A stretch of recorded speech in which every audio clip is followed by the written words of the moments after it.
Welcome viewers, आप सबका स्वागत है मेरे एक और नए वीडियो में। आज के वीडियो में हम मल्टीप्लिकेशन ऑफ फ्रैक्शन यानी भिन्न का गुणा टॉपिक को सीखने वाले हैं। और भिन्न के बारे में हम लोगों ने पहले वाले वीडियोस में बहुत सी चीज़ें सीख ली है, जैसे भिन्न का जोड़ना कैसे करते हैं, भिन्न का घटाना कैसे करते हैं।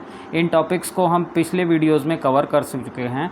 अगर आपने वो वीडियोज़ नहीं देखी है तो उन वीडियोज़ का लिंक आपको डिस्क्रिप्शन बॉक्स में मिल जाएगा, वहाँ से जाके आप सारे वीडियोज़ को चेक कर सकते हैं। आज के वीडियो में हम भिन्न के गुणा करने के तरीके को सीखेंगे। और सबसे पहले जो है हम ऐसे सवालों को देखेंगे जिसमें एक हमारा होल नंबर होता है और दूसरा एक फ्रैक्शन होता है। इसका आंसर हम कैसे निकालेंगे। और दूसरे टाइप में हम ये देखेंगे कि हमारे पास एक मिक्स्ड फ्रैक्शन हो और उसका अगर एक नॉर्मल फ्रैक्शन से मल्टीप्लाई करना हो तो हम ऐसे क्वेश्चन का आंसर कैसे निकालेंगे। तो चलिए बिना देर किए अपनी कुर्सी की सीट बेल्ट बांध लीजिए। चलिए आज का वीडियो स्टार्ट करते हैं। वंदे मातरम प्यारे बच्चों, स्वागत है आप सबका मेरे एक और नए वीडियो में, जहां आज के वीडियो में हम भिन्न का गुणा करने का तरीका सीखेंगे। चलिए वीडियो को स्टार्ट करते हैं। तो देखिए यहाँ क्वेश्चन में दिया हुआ है 12 मल्टीप्लाइड बाई 7/15, इसका आंसर हमें निकालना है। और इसका आंसर निकालने के लिए हमें बहुत आसानी से जो है इस तरीके को समझ लेना है। इस तरीके में आपको ज़्यादा दिमाग लगाना ही नहीं है, बस आपको एक चीज़ का ध्यान रखना है कि ये जो हमारे पास नंबर दिया हुआ है, इस नंबर के डिनोमिनेटर में 1 हमारा हिडन है। और अब आइए इसको हम सॉल्व करके देखते हैं कि कैसे करेंगे। तो सबसे पहले हम इस क्वेश्चन को ऐसे उतार लेते हैं और उतारने के बाद से जैसा कि मैंने आपको बताया कि इसका हमारा डिनोमिनेटर 1 होता है, वो हिडन होता है, तो हम जो है इसको उतार के ऐसे लिख लेते हैं। अब अगले स्टेप में हम सॉल्व करने के लिए ये देखते हैं कि ये ऊपर के न्यूमरेटर वाले नंबर का नीचे के डिनोमिनेटर वाले नंबर से आपस में कट सकता है। तो इसको एक कॉमन नंबर से काटेंगे। तो हमें पता है कि 3 से जो है ये 4 टाइम्स में कटेगा और 3 से ये 5 टाइम्स में कटेगा। और इसके बाद से 1 और 7 ये बचा हुआ है, तो ये आपस में नहीं कट सकता है। तो हम पहले इन नंबर्स को एज इट इज़ यहाँ लिख लेते हैं ताकि हमें कोई कन्फ्यूज़न ना रहे। तो यहाँ देखिए, यहाँ 4 था, यहाँ डिनोमिनेटर में 1 है तो हमने इसको 4/1 लिख लिया है। यहाँ न्यूमरेटर में 7 है तो हमने यहाँ 7 लिख लिया। और इसके डिनोमिनेटर में 5 है तो हमने इसको यहाँ 5 लिख लिया।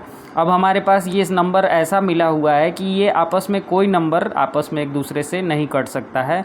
तो बस हमें करना ये है कि ऊपर के न्यूमरेटर का ऊपर के न्यूमरेटर से मल्टीप्लाई करके लिख देना है। तो 4 7 या 28 हो गया। और नीचे के डिनोमिनेटर से नीचे के डिनोमिनेटर के मल्टीप्लाई का नंबर जो है हमें यहाँ लिख देना है। और हम यहाँ ऐसे लिख दे रहे हैं। अब ये हमारा आंसर हो सकता है, लेकिन चूंकि यहाँ पे हमारा ये फ्रैक्शन जो है वो एक दूसरे तरीके का हो रहा है, तो हमें इसका आंसर जो है मिक्स्ड फ्रैक्शन में निकालना होगा।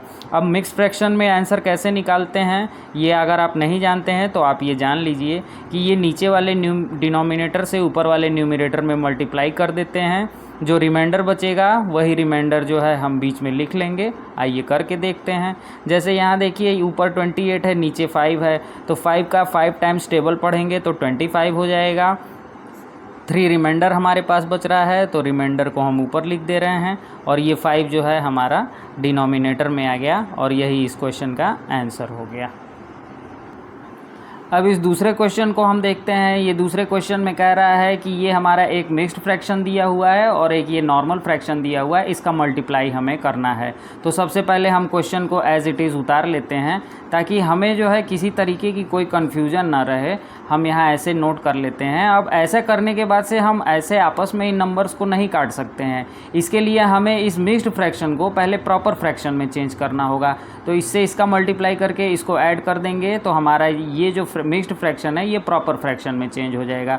2 7 या 14 और 14 और 1 ऐड कर देंगे तो ये 15 हो गया। और 15/2 हमने यहाँ लिख लिया। और मल्टीप्लाइड बाई यहाँ पे ये नंबर फ्रैक्शन में दिया हुआ है, इस फ्रैक्शन को हम एज इट इज़ लिख लेते हैं।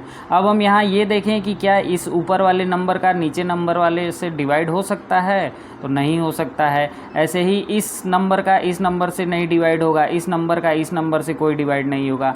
मतलब ये है कहने का कि इस दोनों फ्रैक्शन में कोई भी ऐसा कॉमन नंबर नहीं है जिससे हम इन सबको आपस में डिवाइड कर सकें और सॉल्व कर सकें। तो अगर ऐसा कोई नंबर नहीं है हमारे पास तो हम सीधे सीधे ऊपर के न्यूमरेटर को दूसरे फ्रैक्शन के न्यूमरेटर से मल्टीप्लाई करके लिख देते हैं। 15 3 या 45 और 4 2 जा 8 हो गया, हम यहाँ 8 लिख देते हैं। अब देखिए जैसे हमने यहाँ पे जो है इस क्वेश्चन में देखा था कि ऊपर वाला न्यूमरेटर नंबर हमारा बड़ा हो रहा था, नीचे डिनोमिनेटर छोटा हो रहा था, तो हम आंसर को मिक्स्ड फ्रैक्शन में निकाल रहे थे। बिल्कुल वैसे ही इस क्वेश्चन में भी जो है हम यही तरीका अपनाएंगे। 8 5 जा 40 हो गया और 5 जो है हमारे पास रिमाइंडर बच गया, हमने रिमाइंडर नोट कर लिया और नीचे यहाँ पे 8 लिख लिया और यही जो है ऐसे क्वेश्चन का आंसर हो गया। तो इस तरीके से हमने दोनों तरीके के क्वेश्चंस को सॉल्व करने का तरीका सीख लिया है। और वीडियो अभी ख़त्म नहीं हुआ है। वीडियो ख़त्म होने से पहले मैं आपको ये बता दूं कि अभी हमने केवल 2 टाइप के क्वेश्चंस को कवर किया है। अभी इसके बाद से हमें जो है वो 2-3 टाइप के और क्वेश्चंस को कवर करना है, जिसमें हम ये देखेंगे कि प्रॉपर फ्रैक्शन वाले फ्रैक्शन का मल्टीप्लाई हम कैसे सॉल्व करेंगे और इम्प्रॉपर फ्रैक्शन वाले नंबर्स का मल्टीप्लाई हम कैसे करेंगे। तो इसी तरीके से आप वीडियो में बने रहिएगा। ये वीडियो आपको पसंद आए तो इस वीडियो को लाइक करना मत भूलिएगा और अपने दोस्तों में इस वीडियो को ज़रूर शेयर कीजिएगा। मैं चाहता हूं कि आपके सभी दोस्तों को जो है ऐसे वीडियोस का फ़ायदा मिले। तो ठीक है, चलिए फिर आज के लिए इतना ही रहने देते हैं और चैनल को सब्सक्राइब करना बिल्कुल मत भूलिएगा। आपका सब्सक्रिप्शन मेरा मोटिवेशन है, इसलिए चैनल को सब्सक्राइब ज़रूर कर लीजिएगा। तो फिर चलिए अगली वीडियो में मिलते हैं।